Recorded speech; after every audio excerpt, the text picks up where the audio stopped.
Well, hey friends, welcome to the Everyday Mulemanship Podcast. I'm Ty Evans and super excited about my guest today. She is preparing for a 3,000 mile journey. Is that right, That Patricia? is correct. Give or take a few hundred miles.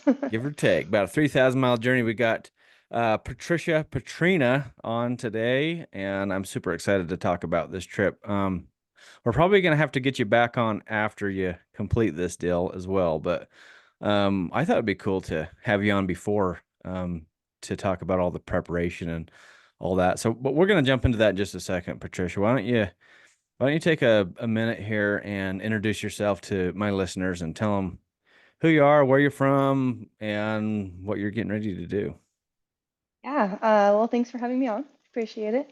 I am a 26-year-old who just decided to, I guess, ride her horses across the country. I'm not sure. Everybody always asks me like what the purpose and like why I decided to do this, and I don't have a great answer. It's just kind of something that I've always had kind of in my heart that I wanted to do, and yeah. Anyway, but um, I started riding horses when I was 8, and it was I just again I was always drawn to animals. I always loved them. No one in my family rides. It was just I wanted to have horses, so I did. I did 4-H and um, yeah, was always wanting to do that kind of stuff. But um, and then yeah, I went to college, got my nursing degree, kind of sidetracked all my plans, and then I actually ended up graduating and started nursing during COVID, which was not a great time, obviously. It was kind of a rough start into the career.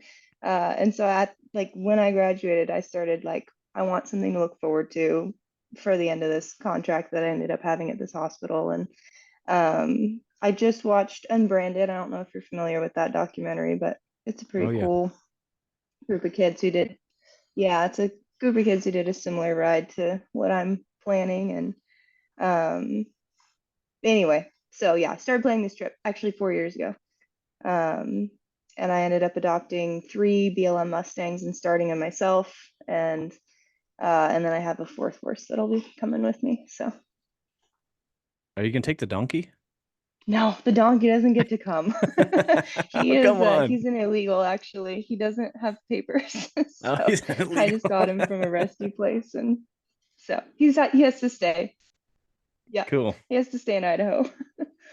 Yeah. Yeah. So is that where you're from? Are you from Idaho? Yeah, I am. Yeah. Where at? Up north. I'm like Sandpoint area. Sweet. We do a clinic in Bonners Ferry every year.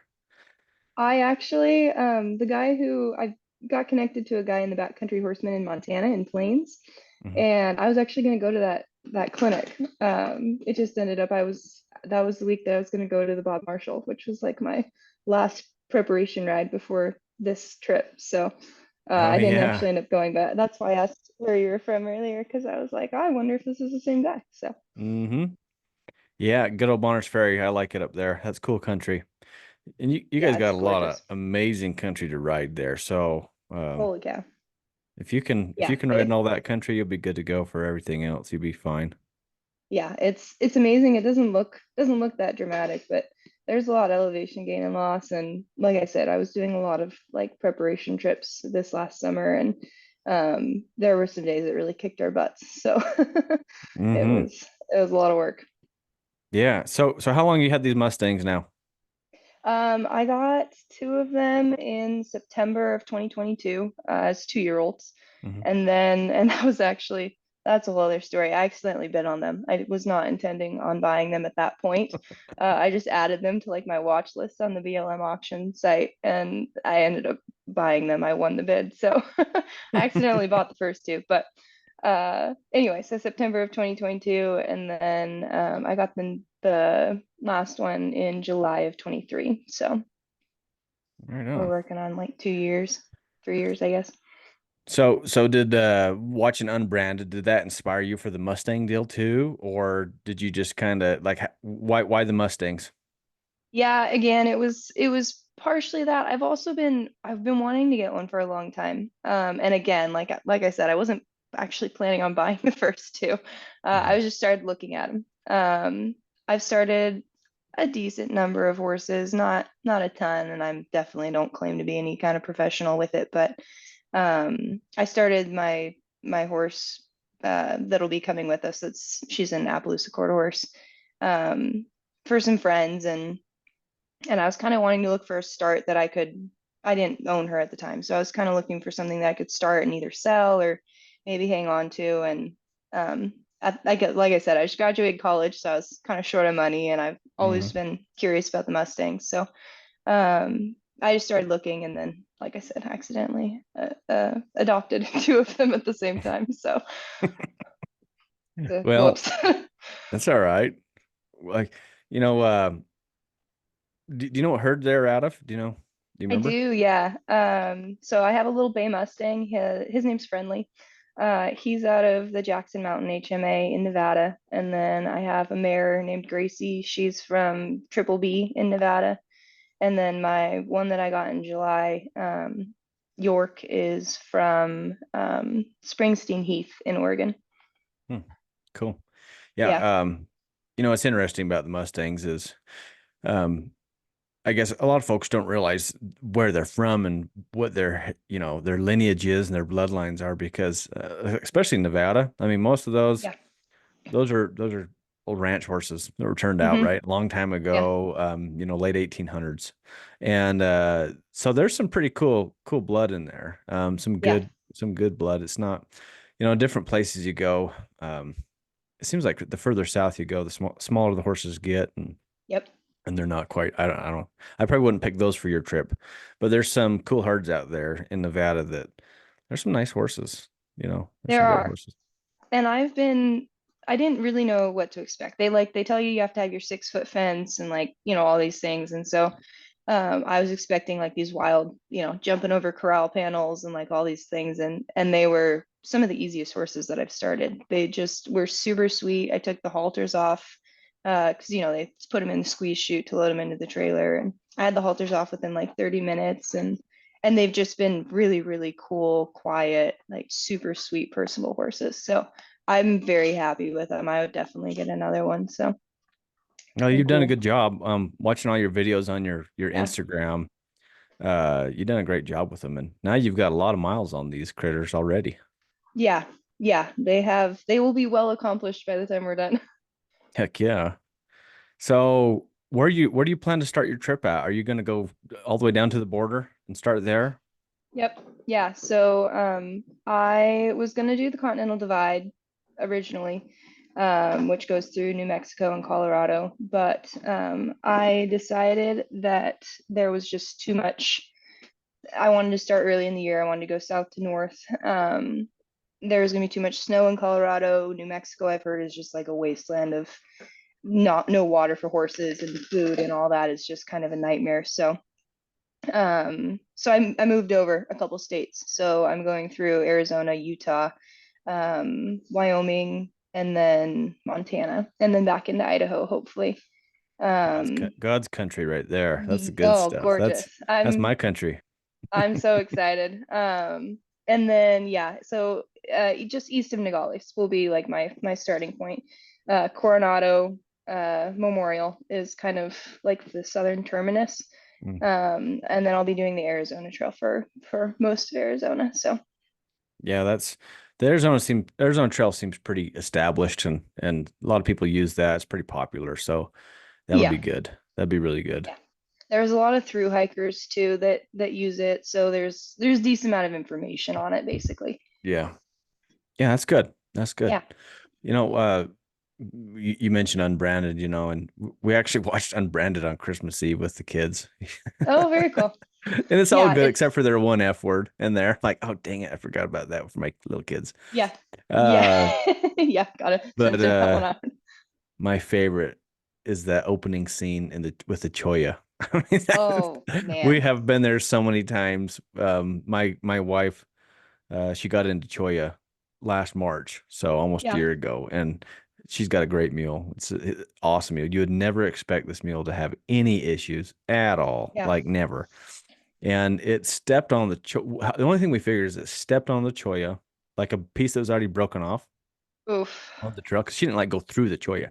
So it Yeah. must have stepped on a little piece and it sticks to your hoofs and Yikes. it flung it up into the soft spot up under her belly, like up under her flank. Oh, yeah, when she like And picked her foot up. oh yeah, so it's like it just flung it right up there, smacked it, and that mule like thought she was getting killed. I mean, Oh she gosh. blew up and bucked Sky off, and we're like, holy crap!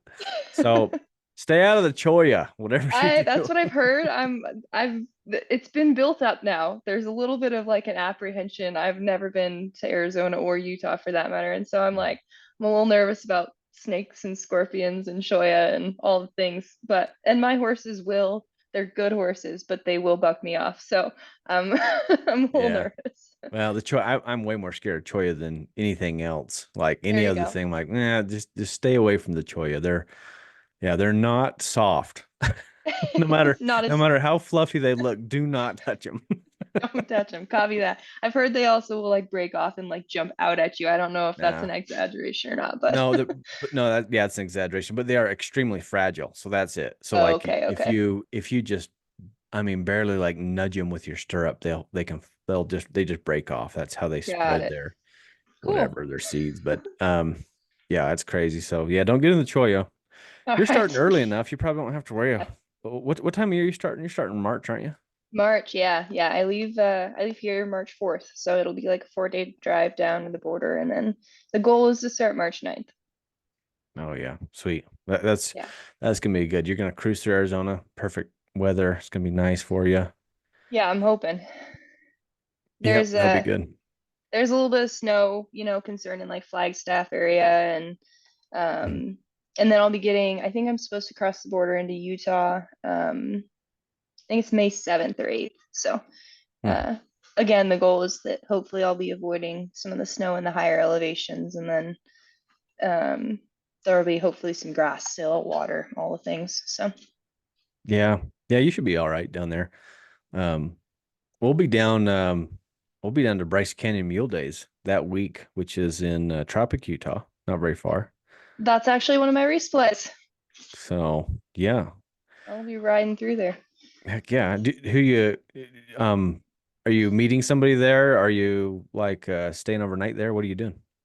Yeah, probably an overnight. I'm trying to figure out an arena right now I got to one for you. stay at.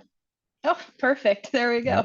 Yep. Yep. In fact I just had McLean. So McLean Meekum, he is one of my great friends for my whole life. In fact, we joke that he's known me longer than I've known him because I was just a little kid, right? Oh, When he and my dad are pals, but he's the one that has the arena there in Tropic that okay. he owns it for Bryce Oh, Canyon very Mule cool. Days, his farm. So Very cool. yeah, we'll get you hooked up with McLean and stop in Heck there. yeah. There's pens and everything, and he's always so welcoming. So that'd be a good stop for you. And Yeah, we'll that all would have be. by the time you get to Tropic, meal days, people will probably be just clearing out of there. So yeah, Yeah. yeah, there you go. Yeah, But that that'd be a is good that stop is for you. perfect. I love it. Thank you so much. That's one Yeah, of I the know things. a lot of people up and down that whole route. So um yeah, if you ever find yourself like in a position, you're like, man, who do I call? I don't know anybody. Just let me know because we got friends all up and down there. Yeah, But that'd be awesome. That's one of the things that I've just kind of discovered is the more that I've like planned and called and all the things, everybody's been super amazing about it. It's a super weird phone call because you're like, hey, I'm riding my horses from Arizona to the northern border. I have four of them. Can I stay overnight? And if everybody's like, there's always a hesitation, like, what are you doing? And hmm but everybody's been super accommodating that I've called so far, and there's a lot of arenas that I found like up here. There's not as much. I don't know if there's not as much public ground or if it's just not as much like a horse centered maybe hmm public ground, but there aren't as many arenas, and so it's been super cool. I've gotten in contact with a decent amount of people, and people have been super generous already, which is just, super humbling.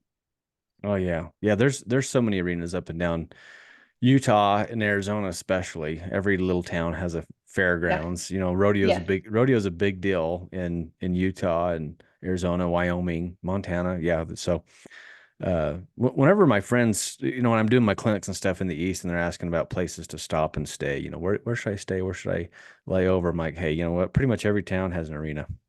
And Yeah, it's just, you just pull in and make yourself at home and nobody will bother you. It's gonna be yeah, good. So, yeah, yeah. well, That's super cool. I love it. well, that's exciting. That's really exciting. So, Yeah. um, let's talk about your prep. Like, how are you laying out your route? Like, what's making you go from point to point to point? What are you looking for? Basically water and food for the horses. That's the kind of center of everything that I've been planning. Mileage every day. Um, in the south for sure, it's is there water and is there going to be enough feed? Which I'm bringing. I have two horses that I'll be packing. So I'll be riding one, packing two, and then I'll be having, I'm calling him my spare tire right now, but just basically if somebody gets sore, needs a day off or something, then somebody else will carry the saddle and they can just hang out in the back of the string. But yeah, it's a lot of like, is there enough water or food? I'll be Yeah, packing a little bit of extra food, but not their daily intake. So and then terrain is a little bit of a factor for the most part, but and then once I get further north, it's just kind of how many miles can we pound out in a day. right. Yeah, Utah and Arizona. I mean, water's going to be your big deal. Yeah, That's kind of the what rules the roost down here in this country is water. yeah, So, like, do you have like an average mileage per day that you've kind of figured yeah. out so far? I'm shooting for 18. That's I actually talked to Ben Masters, who planned the unbranded route, um and he said 18 was kind of their magic number. It was an average. Some days you have less, some days you have more, but he said more than that, you're starting to kind of walk weight off your horses every day, and just don't have enough downtime in between. And then less than that, you're just not making enough progress. So Yeah. um, the first week we'll be coming out of winter here, and we haven't. There's not a lot that you can do riding wise, and so we'll all be out of shape. So the first week I have some pretty low mile days planned. Anywhere from, well, the first day is like 17 miles. That's not a low to mile day, but after that it's like I think 6 miles, 11 miles, 10 miles, which are all pretty doable. And then like the second week after the first 100 miles, we kind of kick into anywhere from 18 to 20 miles. There's a lot of longer days in Arizona and Utah. So I think the longest I have is 34 miles, and that's between um, just north of Flagstaff. You have this little like kind of desert region, not a lot of water. So it's 34 miles between one water point to the next. And I'm kind of just praying that there is water after I get 34 miles, because otherwise it's going to be a long, long day. So, That it's going to be a long day if there's no water there. You'll be thirsty. yeah, yeah, yeah. Yeah, that's kind of a desolate little desert there between Flagstaff and before you hit kind of the Utah border, especially. Yeah, yeah. Grand Canyon is, yeah, between Flagstaff and the Grand Canyon. So Yeah. after that, there is a little bit of water, but yeah, I don't know. It'll be interesting. We'll see. Look for the cows. Luckily out there, most of that country, it's all ranch country. So Yeah, look for the water troughs. At least that'll take care of your horses. And if you really need to drink out of it, I suppose you could. I have a filter. I'm really banking on. Hopefully, it Good. holds out for me. Yeah, good. This summer I went into the Wind Rivers and I brought my water, my water filter and everything, but Yeah. I brought I packed really light, like all my just my gear. We was only Yeah. going in for a week, so I didn't have a whole lot of gear and I just had one pack meal. I was like, Hmm. I'm gonna throw in a bunch of bottles of water. Just I got room. Might as well. Yeah. And anyways, I got in there and my filter it was not working. Like it was Oh gosh. something was pinched off and I tore the thing apart and I'm trying to figure it out. So I'm glad I brought those bottles of water for that little Yeah. deal. Yeah. Like, geez. And luckily my buddies they let me use their water filters and stuff too. So we were just doing double time on the others. So it worked out. Yeah. But yeah, but when you're alone, you won't have those pals to say, hey, let me use No. your-" No. No. I'll be. Oh yeah. hopefully. Maybe I should Yeah, bring another one. I don't know. It's all about weight, man. It's it pretty tricky is. trying to get your weight right. Heck yeah. Yeah. So are you like do you have anybody what do they call them? Like a what do they call them? Like a chase crew are meeting you anywhere? You got people bringing you stuff, or are you just going solo without nobody's help? It's a little bit of both. Okay. I so in the first 2 weeks, my dad will be with me for the first week, just driving the truck and trailer from campsite to campsite. Nice. And then the second week, there's the guy who taught me how to pack in Montana. Will be driving down with his wife, and they'll be doing the same thing the second week. And then third and fourth week, I have a friend in Arizona, like Phoenix area, and he'll be dropping off like a resupply and feed and stuff for the horses. After that, it's I have a couple people meeting me here and there. Um, but for the most part, like it'll be riding into places like Tropic and Torrey and um, either staying at an arena and hopefully sending like my food and stuff to the post office to pick up. Um, and then where there's a feed store, I'll pick up feed there. If not, then mailing it to again like a post office and then just riding through town to pick it up. So Oh yeah. Yeah. Well, that'll be good. And especially as soon as you kind of like I'm just thinking the Utah, like as soon as you kind of hit that Tropic and Torrey in that range, like yeah, you get to be in the mountains now. And yeah, are you trying to stay primarily in the backcountry like on trails yeah. or yeah, what do you that's a good goal because the It roads get is. super boring, especially when you're riding all day long like that. Yeah, yeah. And part of it is just the simple fact that like I don't really want to be on the side of a highway the whole time. Yeah. Um, and then there's also like the food and water, there's just not as great of sources if you're not in the mountains. But then it also does add that like remoteness bit where like you're on your own out in the backcountry and that obviously comes with a lot of challenges as well. So and then I'm super stoked to just like see the country. Like Mhm. nothing like it, right? Just driving through the mountains on your own. So There's something cool. I've never done a long ride like you're about to do. I've never done anything like that. You know, I've done a lot of pack trips and we make a big loop and we might do like 60 to 80 miles like on that trip, but I've right. never done a long ride before. But I love like connecting land, you know. So Yes. for me, here in Utah, like I'll ride this area. Cool, check it off. And then I want to ride the area over there that kind of is the other side of it that kind of and Yeah. make that connection. And a lot of places, you can't get to in one day. So we'll ride to a certain point one day. And then when we come back, we try to ride to that point from the other end. And anyways, so that's gonna be Yeah. really cool for you to just connect the whole dang country, south to Yeah. north. That's gonna be amazing.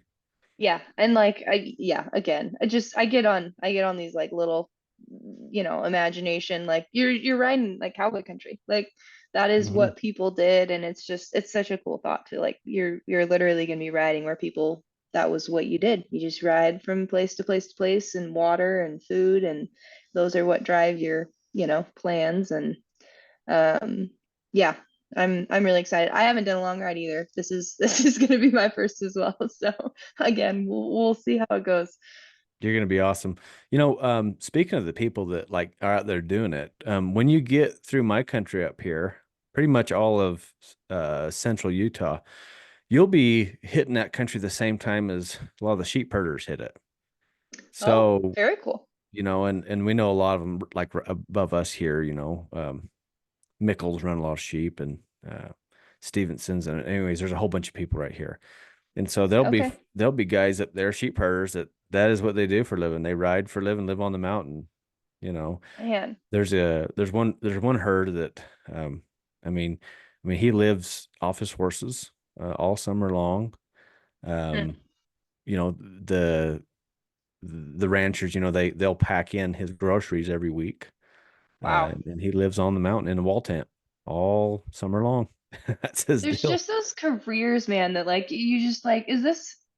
Did I choose the wrong one? Is this something, do I need to go be a sheep herder in the mountains and just hang out all summer? Yeah, Yeah, our friends they talk about. In fact, I'm trying to get Morgan Mickle. He's a rancher here. I'm going to get him on the show too to talk about this because we were joking, as we're packing in groceries to the sheep herder that gets to yeah, live on the mountain all summer. right. Yeah, We're packing in groceries to him, and then we're yep, going back to our lives down in the valley, where it's all hustle and bustle and work, work, work. And it's funny because Morgan's like, I don't know that I chose the right career, like he's right. like Am I at it the seems right like end of this? yeah, that guy's having a lot more fun than I am. It's a lot better. So yeah, Yeah, it's cool. So but you'll get a taste of that. You'll get a big old taste of that. So that's yeah, gonna be for cool. sure. Yeah.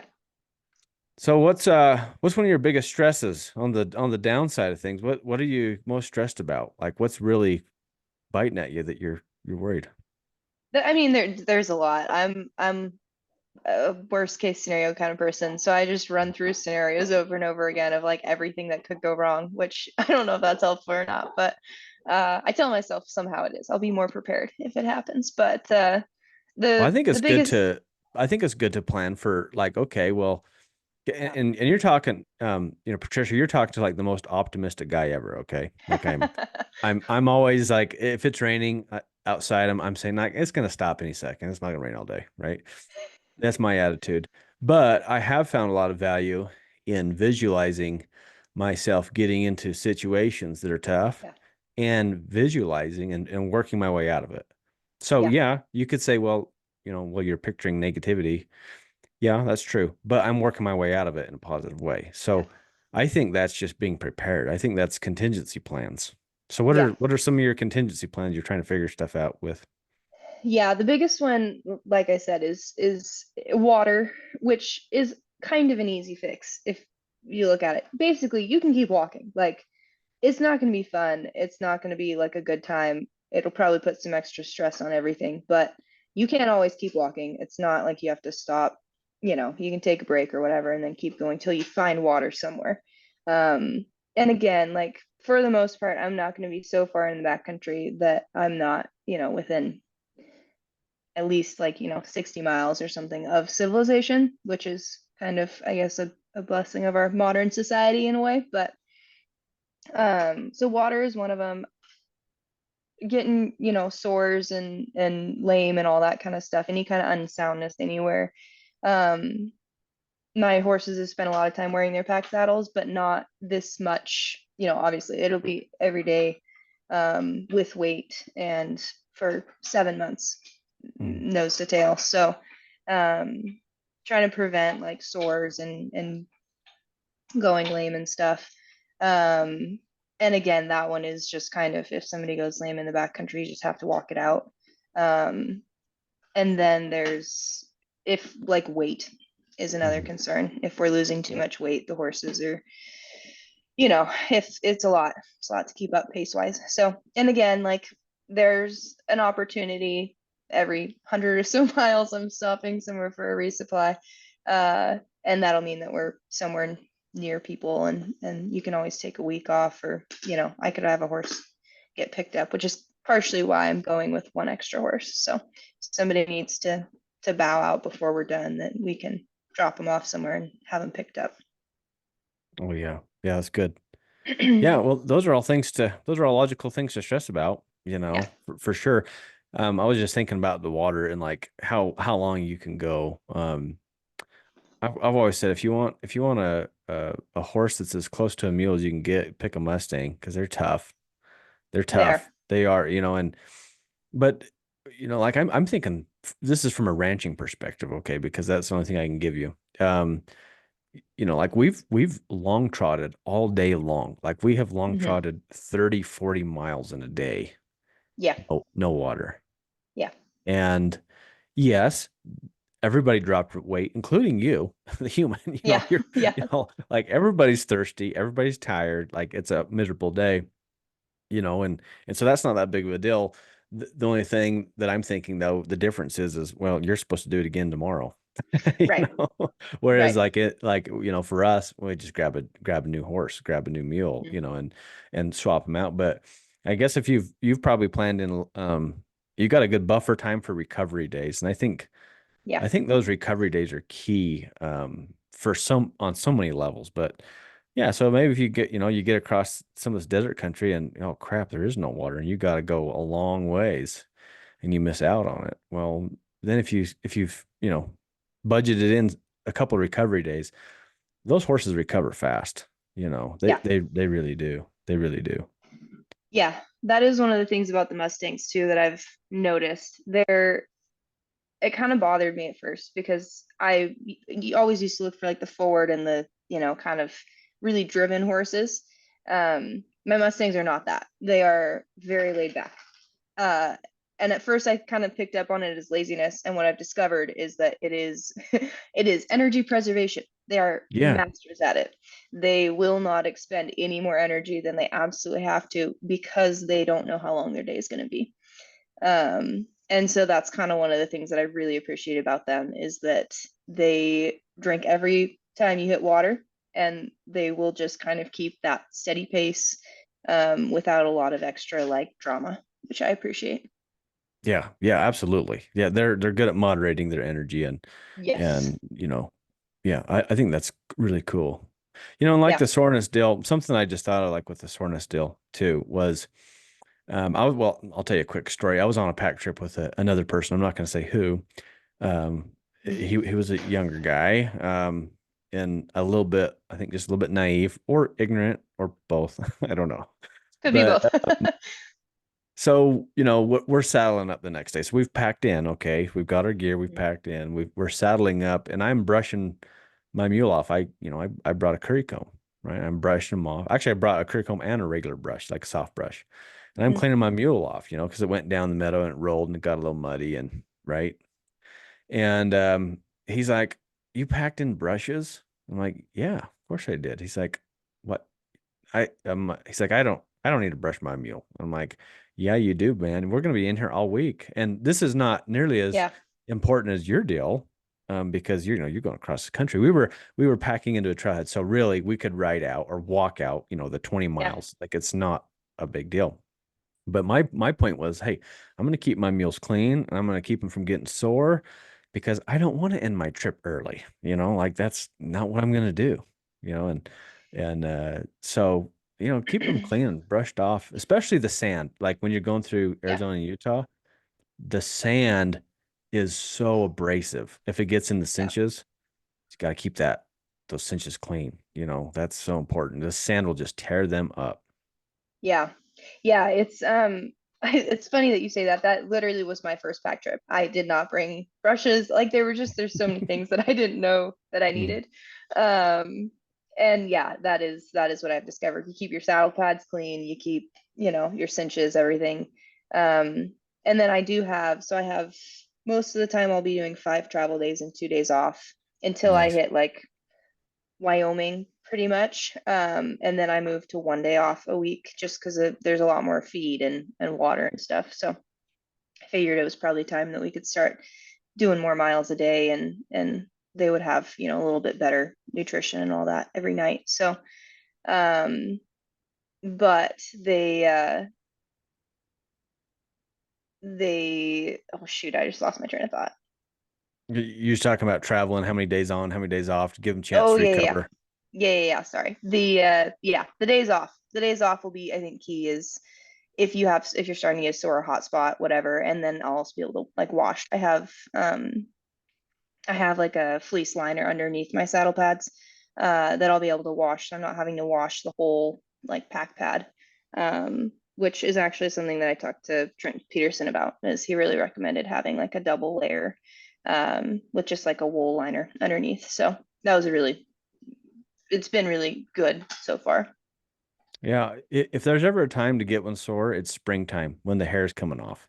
Yeah. It's like because like when you're riding all day, and Arizona's gonna be warm, so you're gonna be going from Idaho to Arizona, and your horses are gonna be so haired up, and so yeah, Yeah. I'd be brushing them off, like getting all the hair off I could, and then like that hair is going to ball up under those saddle pads daily just from the Yeah. friction, because they're going to be shedding. Hmm. It's going to be hot, and so you get those little balls of hair out of there. That'll Yeah. that'll help a bunch, I think, too. Yeah. Yeah. So it's, yeah, just keeping attention, right, to your Yeah. horses and animals and making sure you know what's going on underneath there.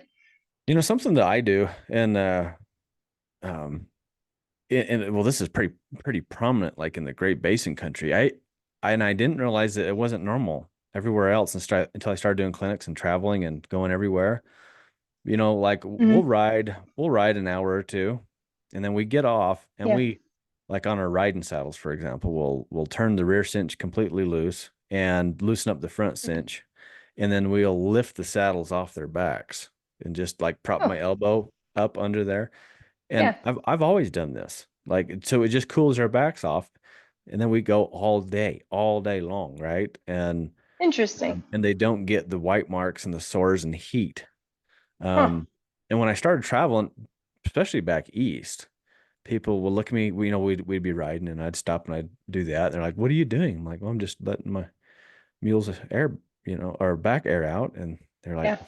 "Well, I've never done that in my life," but that's helped me a lot from getting them sore, especially like at those transitional times of the year. Like you're saying, in the springtime when they're out of shape, the saddles Yeah. aren't going to fit. You got some fat on them, and the extra hair and all, I mean, all this stuff, things just aren't correct 100%. So Right. um, it causes a lot of friction and heat. So like I'll do that. Now that's going to be a pain for you, like with your packers, Yeah. but I think it's smart for you to have that extra. If rotating one out every couple of days, and just Yeah.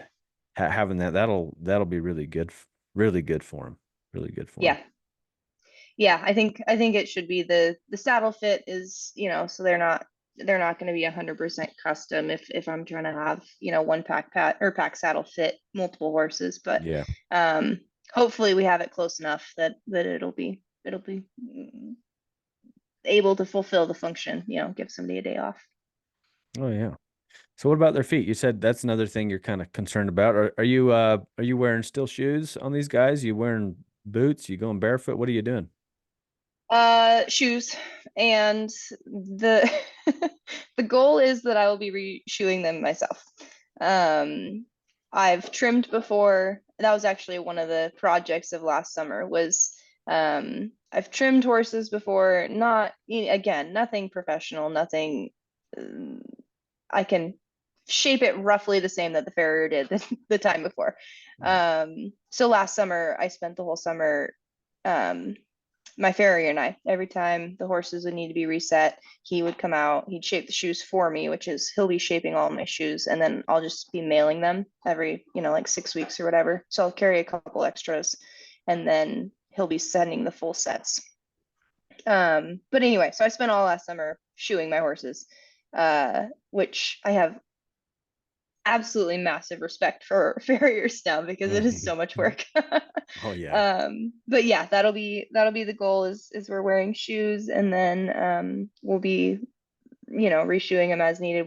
I'm going to be wearing borium on them, so hopefully it'll make that shoe last a little bit longer and have a little bit extra grip on the rocks and stuff. So Good. Well, it's good that you know how to do that. That's a good skill to have, even if you're not going on a trip, just to be able to take care of their feet and put a shoe back on. I think it's just a good skill. I think everybody ought to know how to do it a little bit. And you're right. yeah, It gives you respect for your professional farrier. You're like, oh man, I'm glad yeah, it's your body. Like I'm glad you can yeah. handle that. I could not. Yeah, there's no way. I know that I would not succeed as a farrier. It's a serious workout. Like It and is. I'm in pretty good shape. I feel like I'm in Yeah. pretty good shape. I exercise every day. I try to eat right, and I feel Hmm. pretty good. But now, when you get under a horse or a mule and you're you're trimming shoeing, well, there's a running joke around here. People ask, well, so how many can you shoe in a day? And I say one. They're like, one horse? I'm like, no, 1 foot. That's it. Yeah, I'm too tired. exactly. uh, Yeah, I again made the mistake of thinking that I was going to be able to do all four horses same mhm. day with no prior, And I did every time, but I was like, like resting a knee on the ground sometimes. And my ferret's just laughing at me. He's like, man, like you need to do one a day, probably once a week. Like do one horse once a week and just spread them all out. I'm like, yeah, that's gonna be the ticket for me, I think, because it is so much work. It is a lot of work. So I had, do you know who Bernie Harberts is? You ever heard of him? I do not. Mm-mm. So he's another long rider, and he rode from, well, he's done it a couple times. He rode coast to coast one time from the Atlantic to Pacific. Okay. Recently he did North Carolina to Haley, Idaho. So that was his, and he Okay. was, so the difference, like between your trip and his trip is he was riding on the sides of roads because you pretty much you can't go east to west without being on Yeah. roads. Luckily we're so blessed here in the West with our public Right. lands running north to south, south to north, whatever. Um, that yeah, you're basically gonna ride on public lands from Mexico to Canada, Yeah. and that's just so cool. Um, Yeah. but so he was riding roads a lot, and we talked about the shoes and he opted to go with boots Mm. and that worked good for the roads, but we were chatting. I said, well, that just doesn't work very good in the backcountry because you just lose them so easy in the mud or between you wedge them between a rock or whatever, and you're just gonna lose them all the time.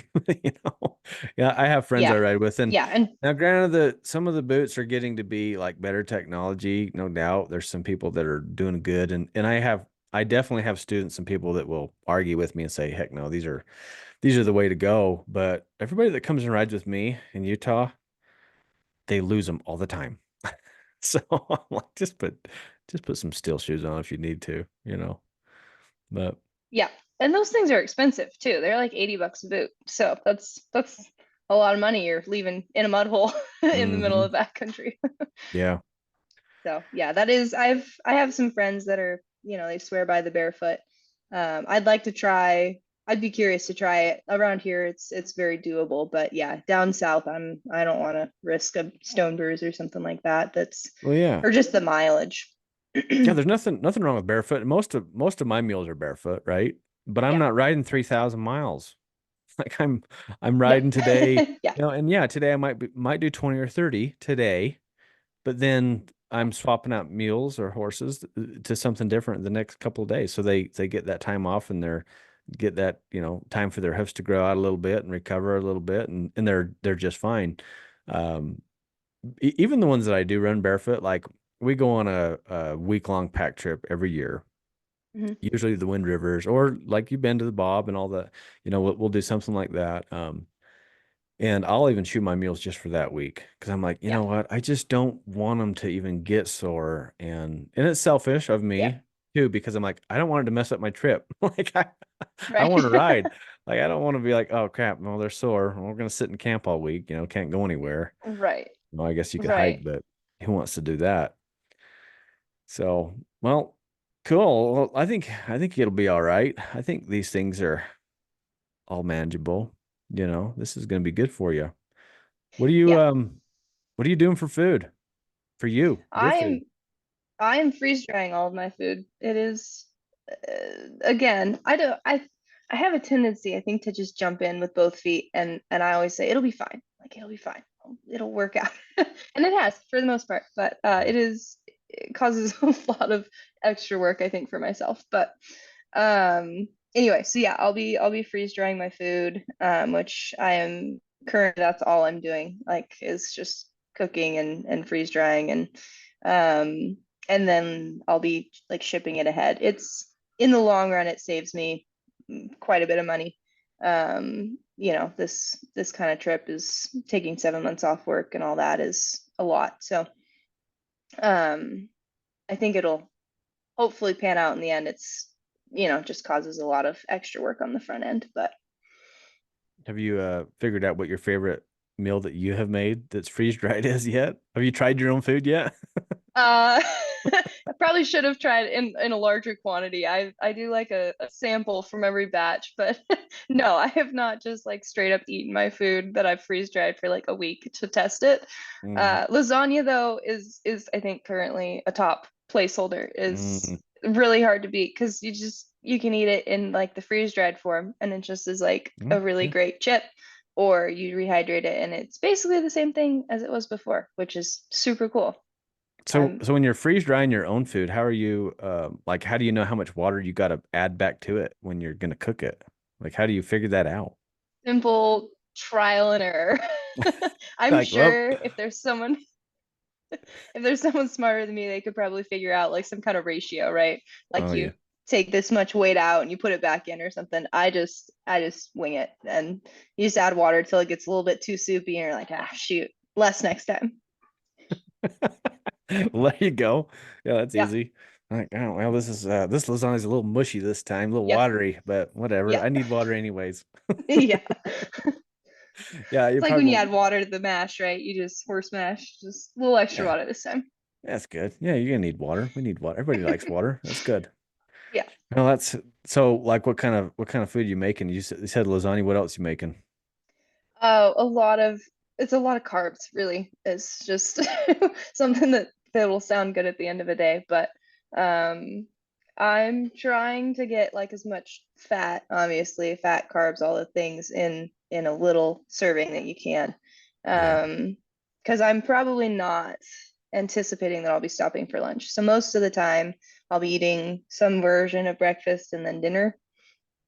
And then, hopefully I'll have some snacks so you can eat along the day, but I hate stopping. Other than like a little break for the horses on the way up a mountain, or if they need to pause for some food, but um, I'm not a huge like stop in the middle of the day and unsaddle everybody and sleep under the tree kind of person. So it'll be lots of pastas is what I have right now. Is I have like a tuna casserole that I made, and spaghetti bakes, and chicken Alfredo. I had like this huge like bin of chicken Alfredo that I was making the other day, and I was like, I feel like I should be at like a camp or something, like just mixing up massive amounts of food for people. But and then smoothies. I've discovered smoothies are pretty good. You can add like, your veggies in there and just blend it all up and it all tastes the same. So Hmm. for breakfast stuff, and yeah, that's about as far as I've gotten. I have a lot of freeze drying still to do left. So So that's what you're doing right now, full time freeze basically, dryer. yes, that is Are my you job right still now. are you working at all right now? I am, yeah. Yeah, I work up until like the last week of February, and then I have like a week-ish before I leave. So, uh, I took a little bit of time off, so that's what I'm doing right now. Is took some time off to freeze dry food, and then, Mm. um, yeah, get everything done. For the most part, it's nice because I've had a lot of time. Um, like all of my gear is already packed. I have all of my stuff in the trailer, like literally ready to go. Um, and then I have like clothes are really one of the last things that I just have to throw in there. Um, and then obviously food, but I'll only have a couple weeks of food with me at a time. So, but yeah, I've been able to like basically at the end of summer, I just packed everything, did like a final inventory count and threw it all in the trailer. So it's nice to have less things to worry about. Oh yeah. So what you been doing with your horses like to prepare them? So I guess we can go back to when you started them. Did you start these horses yourself Did, yeah. all the way through? So let's take me through that journey a little bit because this is a mulemanship podcast, Yeah. training stuff. But let's talk about that a little bit. What you been doing to prep these horses? Yeah, it was the last 2 summers really have been our absolute crash and kind of burn course a little bit. But um, I, again, have started some horses, not a ton, and I've never trained horses to pack before. So I didn't know what I was doing when we first started, and they didn't know what they were doing. And obviously, I didn't have any experienced pack horses. And so the learning curve was super, super steep.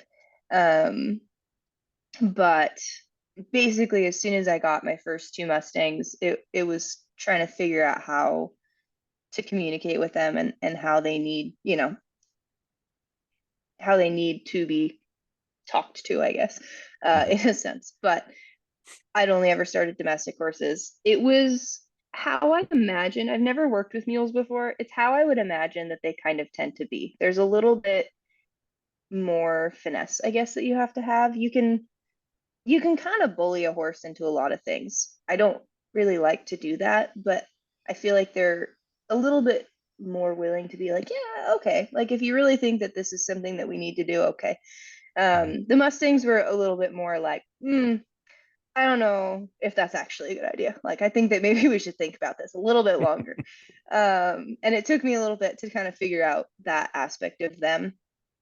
Um, but I started them like just groundwork wise, with kind of a mix and mash of all the techniques that I've picked up over the years, and did a ton of groundwork with them. And then I threw the pack saddle on them. I got them in September, the first two in September. So by February, I think I put their first ride on when they were 3. And I started them up at a ranch with some friends that have kind of helped me through my horse starting kind of process. Um, and then that summer, they were the two of them were tied together, and we were out in the mountains just bouncing off stuff. It was a little bit of a show. My first pack trip that I did with people, we were packing cubies of water up to a lookout, and I was again completely ignorant. I have some things I would do different, but I just had my two Mustangs, in a string together, and um, one of them ended up actually flipping over backward and getting like high centered on his pack saddle because the mare was bouncing off trees, and the gelding didn't appreciate that so much. So anyway, there was a lot of trial and error that happened, and but by the end of last summer, we went to Bob Marshall. That was our last trip. We did like a 60-mile week, in like 4 days, 5 days. Um, I was so stinking proud of those horses. Like they were lined out, pretty as can be, and they really have learned their job really well. And they're not, I wouldn't say that they're finished in either packing or riding. It's kind of been a quick process. Um, and especially since they're so young. They just turned 5 this year, so um, but they've turned into really, really good little horses. And so every now and then you still get like they feel really good in the spring, and they'll kind of put on a little bit of a show, Mhm.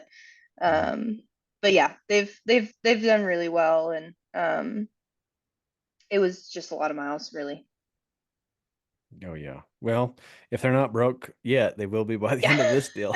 Yeah, for sure. I'm hoping by the end of Arizona, when we go through the Grand Canyon, super solid. We don't need any shenanigans out there. Yeah, so you're gonna go, you're gonna have to cross that bridge and go through the tunnel and do all that business, right? Indeed. Yeah. So are you planning to do the Grand Canyon like in one day, like down and up Nope. one day, or are you gonna break it up, like stay at the Phantom Ranch or something? Yeah, Phantom Ranch is actually closed. I Mm, have learned a great deal about our national park system this last year. I bet. uh, they're doing like water, like a reroute or a revamp of their water system, I guess, down at Phantom Ranch. But I'll be at Cottonwood Campground, which is just a little bit further down the trail. So I'll be going down and then camping in the basin overnight, and then back up the next day. But it's not a lot of miles. It's just a lot of down and up. So obviously it's the Yeah. Grand Canyon. Yeah, yeah. So has that been difficult? Like, is that the only park that you had to get like a permit to go through, or where else do you have to get permits? Yeah, so I'll be riding through Saguaro in Arizona, which was Mm. a super easy process. I'm just based on the simplicity of booking a campsite there, I would absolutely go back.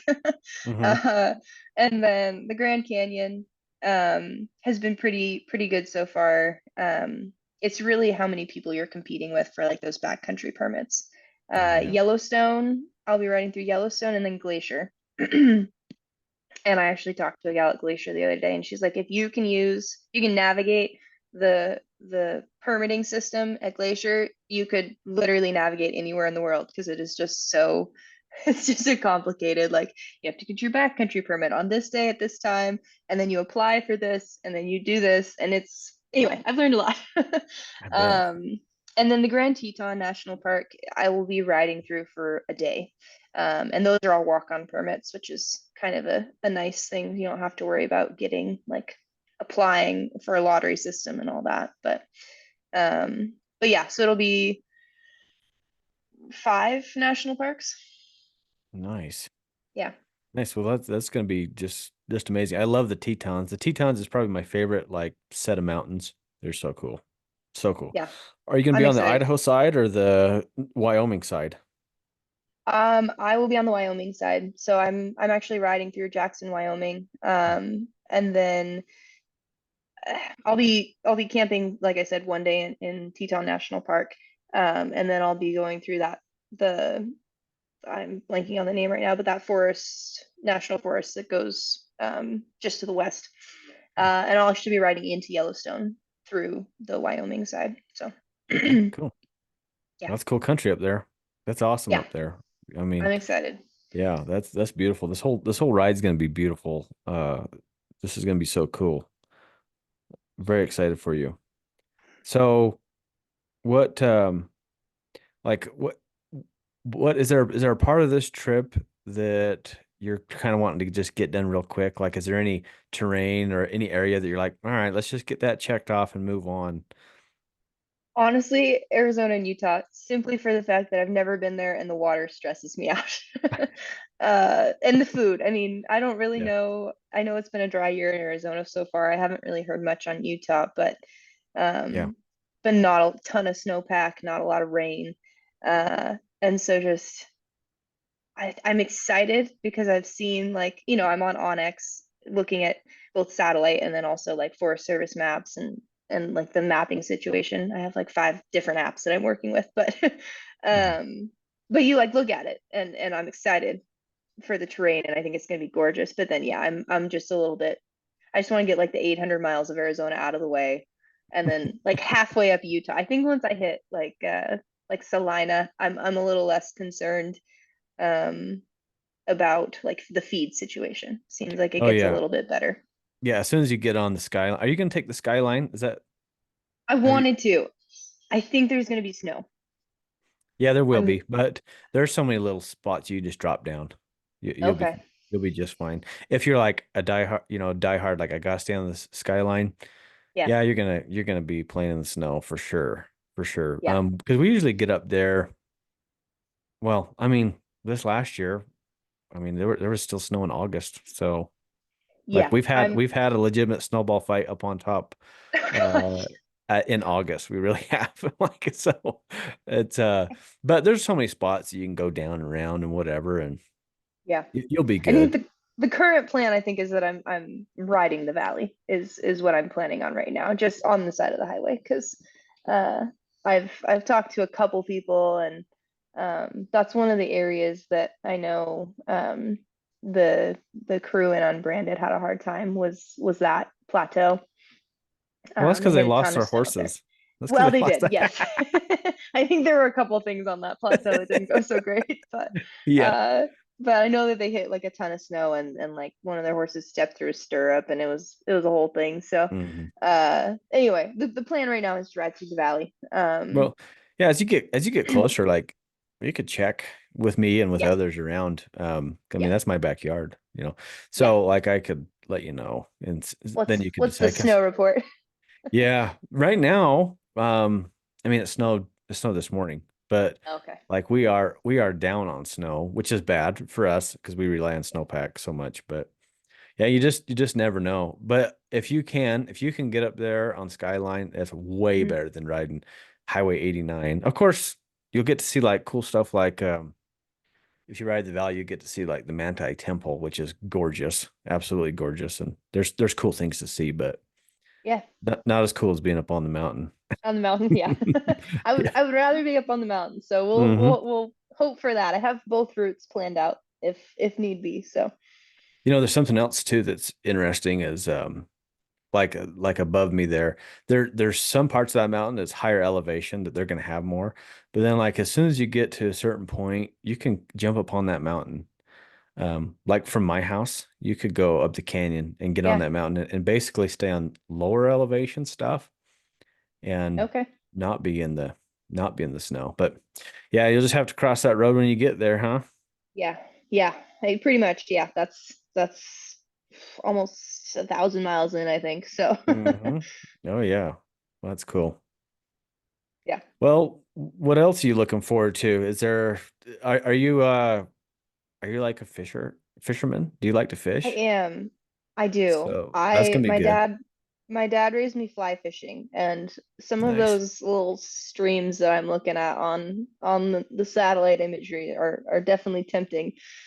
The the details again, the weight, and then getting like a fishing license in each state are I'm torn right now if I actually go through all the work to like get into all of that, or if I just like I'll have to come back later and really enjoy this. But I'm not sure yet.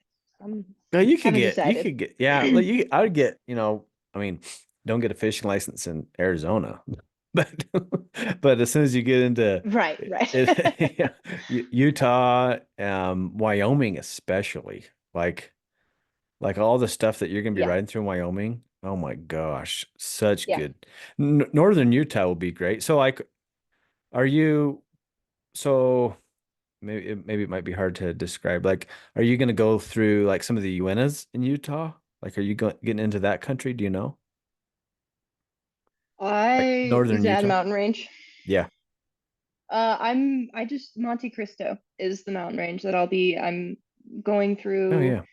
Uh, Oakley is like the Hmm. last town that I go through, and then I'm was initially going to go over to Evanston, Wyoming, and just ride highway for all of that, and then I realized that there's nowhere to camp, so I Yeah. had to do a little sidetrack. Hmm. So now I'll be going kind of just west and up in the Monte Cristo range.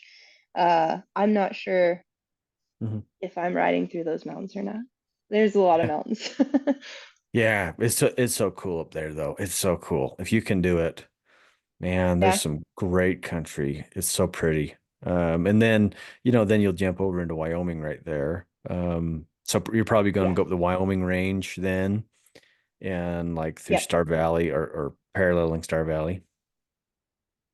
Yeah, So I'm going through Salt River Valley, I think, Salt River Valley. is a lot of what I'll be on. Mm. Yeah, I mean all that country is so amazing. So and you're gonna be hitting it so good. When do you plan to hit Wyoming? Do you have a tentative date for that yet? Um, I do, yeah. It'll be like middle of June. Mm, Um, I'm supposedly going to be getting to Jackson like and like really the 1st of July is kind of my estimated arrival. Which snow might be, I don't know, we'll have to see. yeah, you're gonna have to be careful on the water, crossing the rivers and stuff. That time of year, just Yeah. be careful, But you get to Jackson, and if you can hang out on the 4th of July, they got the coolest firework display in Jackson. It's so good. Yeah. That's what You're I've gonna have to heard. hang out there. I haven't decided if I'm gonna be, yeah, willing to hang out or if I'm Hmm. gonna try and jet through and just get done. The biggest concern is that there's gonna be snow in Glacier by the time I get all the way north. Oh yeah. Um, and again, that's another thing that kind of really the beginning and the end of the trips are what I'm like just kind of wanting to like get over. Because once I should be hitting like the Bob Marshall around somewhere in September, hopefully the earlier end.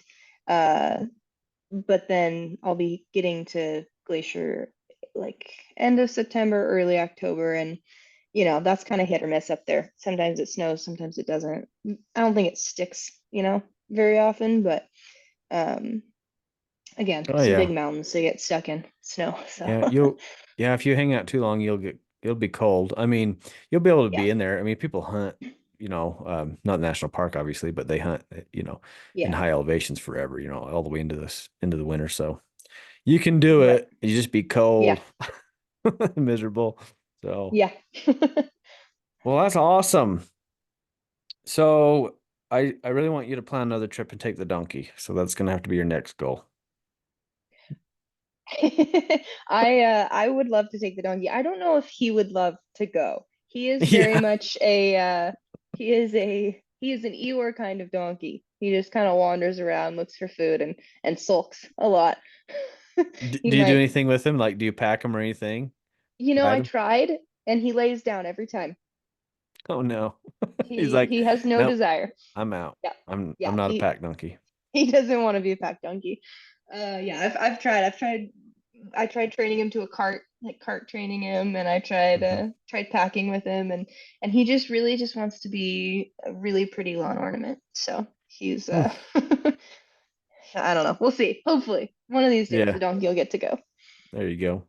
Who taught you how to pack? Speaking of packing, like where did you learn how to pack? I I got a flyer from a friend who's packed for a really long time for a backcountry horseman um like expo essentially like a packing clinic. It was a 1 day clinic um in Montana, which is like I think it was about 150 miles from where I'm at. Um and so I drove over there and then I ended up connecting with the with the guy that was kind of putting on the clinic. And he I told him what I was planning. He's like, "You're crazy," and I said, "Yes, will you help me?" And he kind of just pulled me under his wing and has been really super helpful since. Nice. Um, he learned from Smoke Eltzer and the Bob Marshall, so he's very much like a Montana packer. I didn't know that there were different kinds of like packing style Oh yeah. again because I've only been doing this for like 2 years. And so then I actually ended up going to a clinic with Trent Peterson last spring um, in Washington. And that was a super helpful clinic because, obviously there's a whole array of styles that you can use, and some of them work. Like Montana packing, I feel like is a very meticulous, um, like very specific way that you do things, but it can take a little bit extra time to do those things. And so I feel like Trent was able to kind of show not necessarily like shortcuts, but like an alternative way to do things that is just as effective and it's a little bit faster. And so for that, like day to day, every day, you have to pack your load and like all that. Yeah. Um, but yeah, the John in Montana is who I learned most of my packing from, and we've done a lot of like packing in like timber for Forest Service for like bridges and water up to lookouts, and he's been a really cool guy Yeah. to learn Yeah, from. you're right about the differences in packing. I tell people, there's just as much a difference as there is in Western and English writing, there is Yeah, differences in types of packing. It's so different. absolutely. And you just find what works for you. You just find Yeah, what kind of works. Like for me, for most of the packing I do, I either have boxes or bags yeah, and then a top load. So I just use like a modified basket hitch, like on everything. hmm That's pretty much what I do. And I took that from kind of the smoke Elser style packing, hmm but they manny everything, right? They want to manny yes, and tie their loads, and I'm like, yes, yeah, I just got my bags or I have my boxes, so I don't yeah. really want to manny. I understand Well, where it's applicable, but like for what yes. I'm doing, I don't really need to Like, manny anything. and that's exactly like it's gorgeous. I wish that I could just, throw together a mani load and then throw it up on my horse and off we go. It takes me so long to do like a good mani load that I was boxes and bags all the way. So Yeah, you also have to have like bear proof boxes for all the parks, and so I ended up getting like a hard like plastic pannier for the national parks for food, and then I just have like canvas bags for the horse feed that'll and like sleeping bag and all that logistical stuff, tents. So yeah, yeah. Packing is pretty fun, especially when you yeah, get good at it. When you finally get like a routine, and you get that confidence. yeah. It's good because there's a difference when you don't feel confident in packing. I've seen so many people that they're just like nerve wracked over packing. I'm like, hey, remember, Oh this is supposed to be fun. It's supposed to be a good no, time, right? And they're like, no. oh, this is crazy. Go ahead. Sorry. Say balance. That's all. That's like the word of Yes. the day for packing. Balance, balance, balance, balance. Just Yep.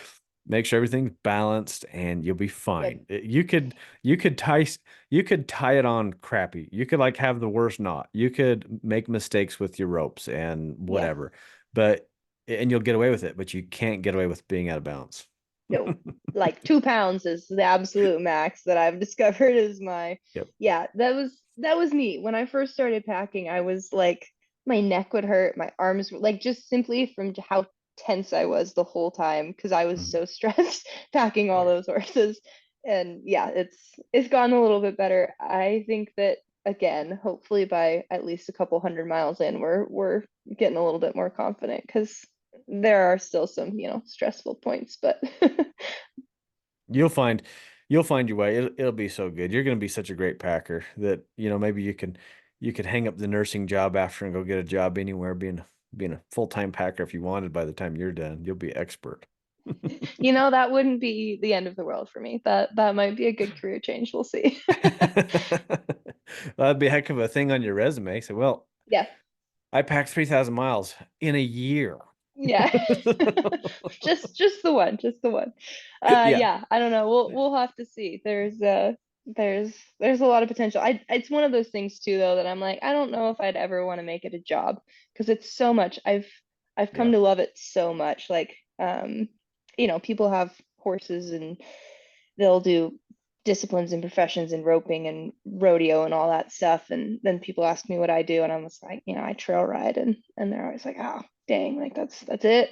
And I don't know if I need to do any of that ever again. Like Yeah. I love packing. I love trail riding. Yeah, it's really I think my discipline that I've decided I really enjoy. So Oh yeah, absolutely. It's amazing. yeah. I mean, I think it'd be so good.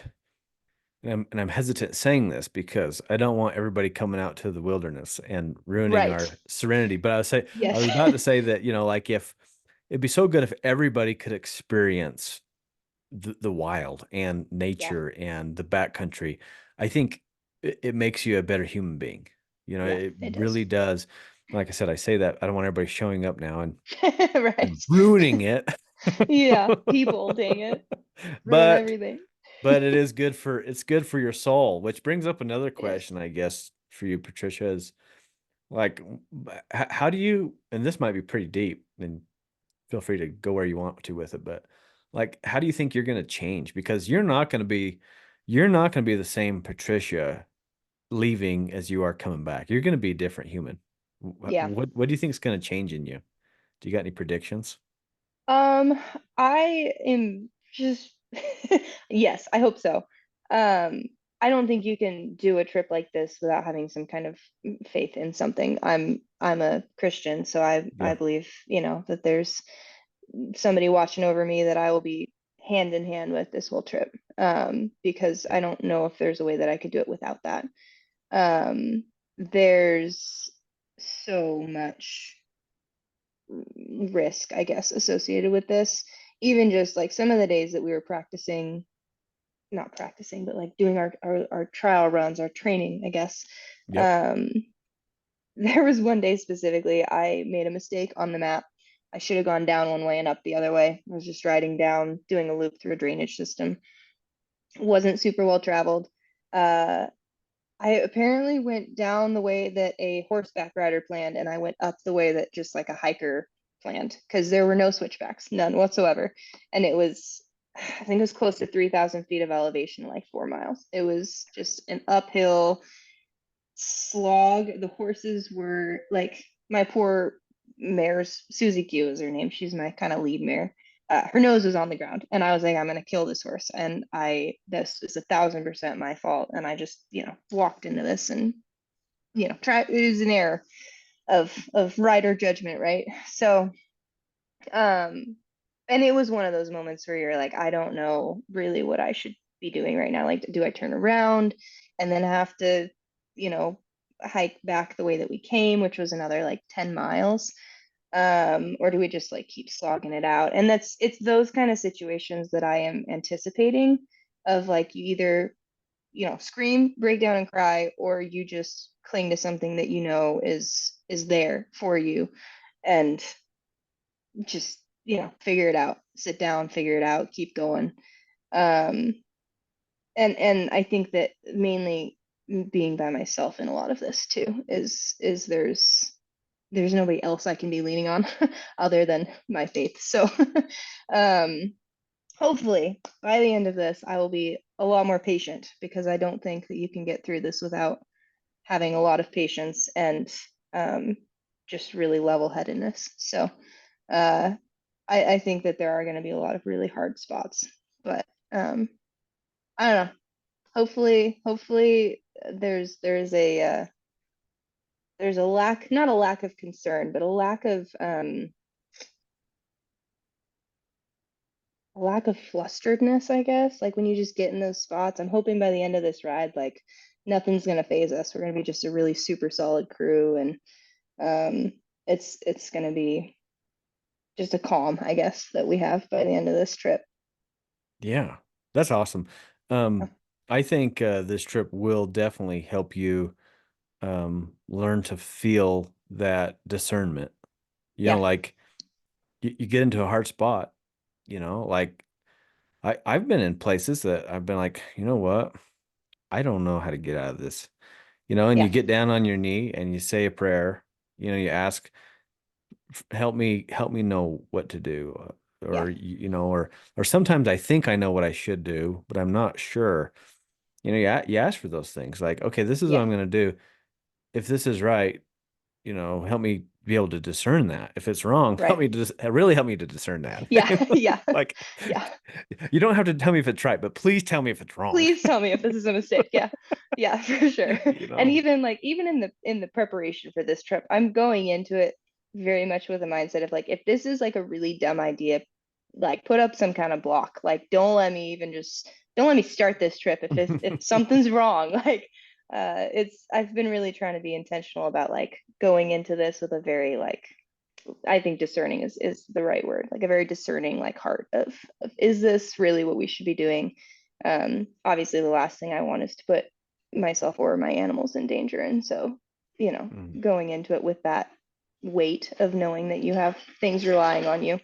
So I have of course, I have students of all kinds of faiths and not, yeah, of all kinds. And they're always asking me, often for advice or for, how do you know this or how do you know that? And they want like everybody wants the secrets of horsemanship. Like, well, right. what makes me a great muleman, a great mule Yeah, leader, a great horseman? The one thing, if I had to nail down one thing, it's the ability to hear him. yeah, Like when I'm out there and I'm about to get on a colt or whatever, anything. And, mhm, if it's that discernment that I rely on so much yeah, for what I do, when I do it, how I do it. And I am not shy. If I do not feel that it's right, I ain't yeah, doing it and you ain't making me. Right? yeah, Like, and it's funny because on one hand you can get some flack about that, like, oh, are you scared or whatever? I'm like, right. it really doesn't have anything to do with fear. It has to Mm-mm. do with feel, Yeah, and if I don't feel that I should be doing this, then I'm not going to do it. And I think yeah, for you, that's going to be a just such a great opportunity, as a 26-year-old woman to be able to go out there and really get in tune with this and bring that experience back to reality when you come back into town, be able yeah, to have that connection behind you. That's going to prepare you for your future family and so yeah, many things. That's going to be so wonderful. I think that's a great thing. So thanks for bringing that up. yeah, yeah, absolutely. Well, it'll be fun to when you get back to interview you again, which hopefully you'll let me. Oh, Um, absolutely. Yeah. and It and would we'll do a follow-up interview and then hit on that again and say, yeah, all right, because you'll have some stories for me. You'll have some stories. probably will.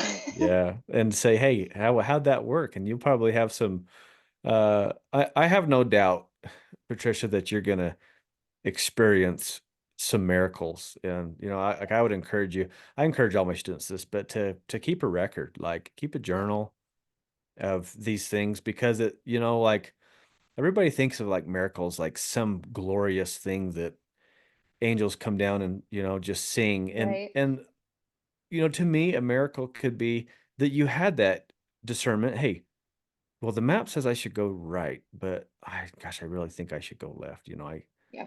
I just feel that. And then you may or may not never know why. There's so Right. many things that I've had feelings about that I never knew why I did or didn't, like, Yeah. I never found out, but I think if I wouldn't have listened, I would have found out. Yeah.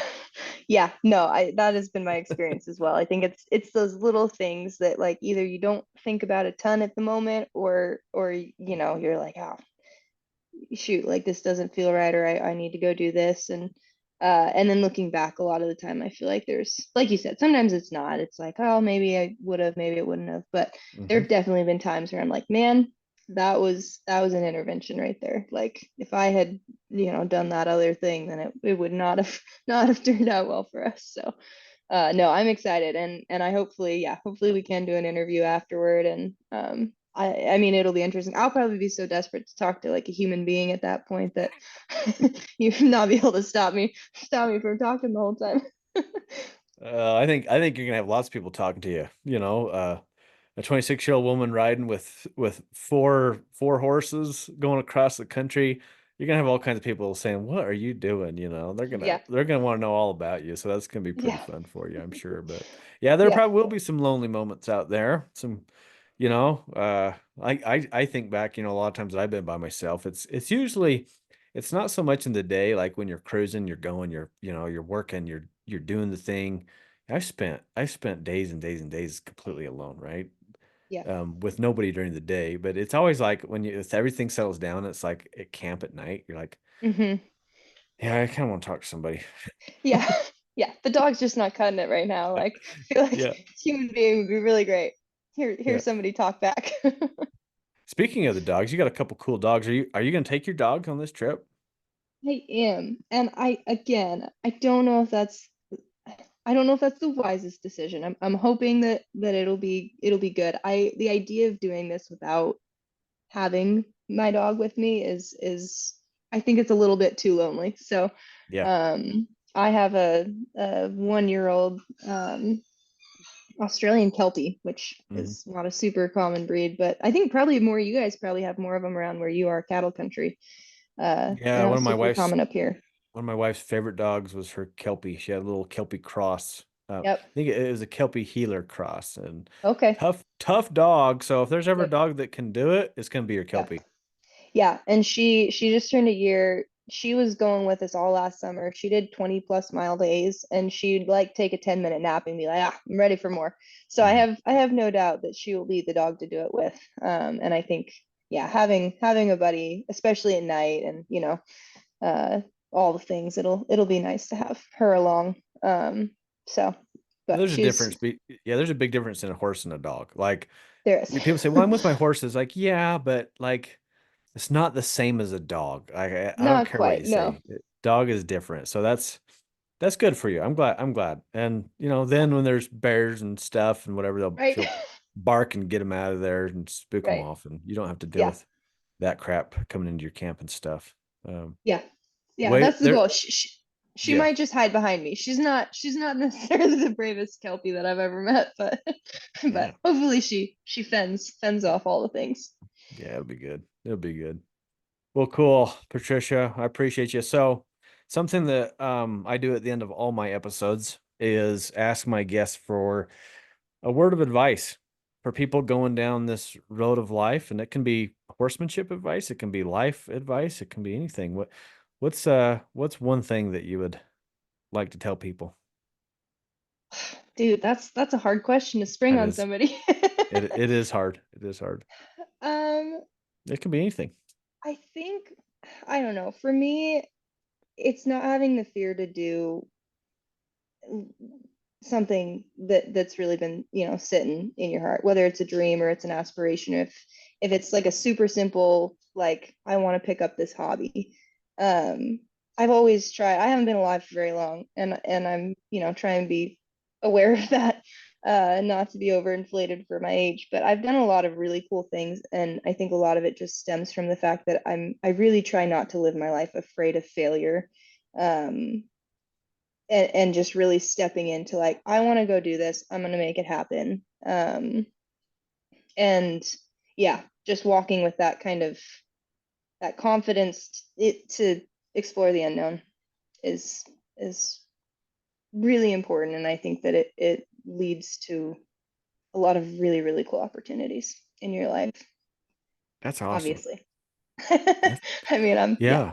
Got to go do it. I tell people it's okay to be a little fearful. Like that's good. Like yeah, it's going to make you do it right. It's going to make you, yep, be thorough. So like this trip, if you was to say I ain't scared of nothing, well, that's probably being pretty naive, because this is a huge deal. So, but it's okay. Hey, yeah, there's some things to be fearful of, but this is how I'm going to take care of it and go for it. So that's yeah, some good advice, Patricia. I appreciate that. So, yeah. anything else that you would like to share before we finish this up? I don't think so. Thanks for having me on today and talking things through. And this was, like I said, this is my first podcast, so it's kind of a fun opportunity, and it's cool to be Yeah. able to talk to another horse person. And Mhm. uh, yeah, it's a cool community. It's a cool group of people. Oh yeah. Well, I'm super excited to keep up on your trip. Are you planning to like whenever you get some phone service, you planning to like post about what's going on, where you're at, and how things are going? Are you going to keep up with Yeah, us? that's the goal. The goal is to kind of do hopefully like a once a week update of like what happened during the week, and if anything major, fun, exciting, whatever. Or just honestly the country. I think that that'll be Yeah. enough in and of itself. But yeah, I have a couple of people that are like, we just need to know you're alive, like just post something. Um so the goal is to do like a once a week kind of update of what the week has been, and where we're headed. So and just on Instagram. I don't have any other format at this point, but Sweet. Tell yeah. tell the folks your handle on Instagram. How can they find you and follow you? It is on a wild Mustang with a ton of underscores in between every word. And then I'm also on Facebook. I will admit I don't actually go on Facebook very often. I have a couple people message me, and it'll take me about a month to get back to you. But Instagram's mainly where I'm at, and it's on a wild Mustang. So Yep, look it up. She's got some cool videos already up there of all kinds of great adventures that she's been doing and how she's been preparing. And I can't wait to follow you. That's gonna be so cool. And hopefully we'll get to run into each other somewhere um along the route along your way because I'll be all over those mountains, same yeah, as you up and down there the whole your whole trip. So maybe we'll cross paths. I hope we do. yeah, that'd be awesome. I'd love that. All right. Thanks so much, Patricia. And to all of our listeners out there, thank you for tuning in. We'd sure appreciate you leaving a review if you feel. I think Patricia deserves 5 stars, so be sure to leave 5 stars if you can. Huge thanks to our sponsors that make this episode free for all of you to listen to. We got Roman Home Tents, we got Colt Salary, Diamond W Enterprises, Western Mule Magazine, and Mules and More magazine. Big thanks to all of those folks. So, with that, you guys, God bless you, and we will see you down the road.